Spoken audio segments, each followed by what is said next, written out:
સુરતમાં આશા વર્કર બહેનો અને આંગણવાડી કર્મચારી બહેનોએ રેલી યોજી વિરોધ પ્રદર્શન કર્યું હતું।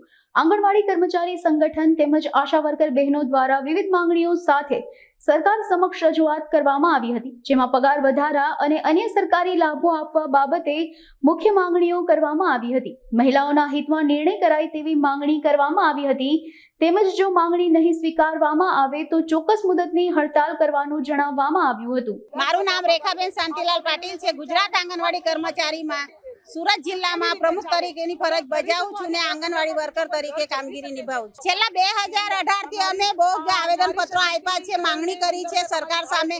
આંગણવાડી બહેનોનો, આશા વર્કર બહેનોનો અત્યાર સુધી 2018 થી કોઈ જ પગાર વધારો થયો નથી।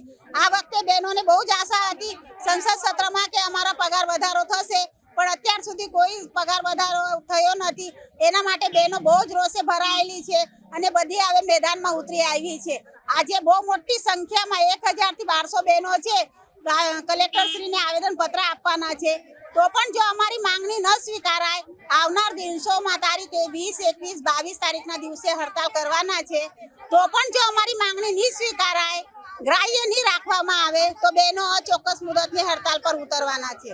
વારંવાર રજૂઆત કર્યા છતાં પણ બહેનોના આંસુઓ સરકારશ્રીને દેખાતા નથી। જ્યારે કામ હોય, સરકારશ્રી કોઈ પણ યોજના હોય ત્યારે આશા વર્કર બહેનો, આંગણવાડી બહેનો દ્વારા આ યોજનાને સફળતા પ્રાપ્ત કરવામાં આવે છે।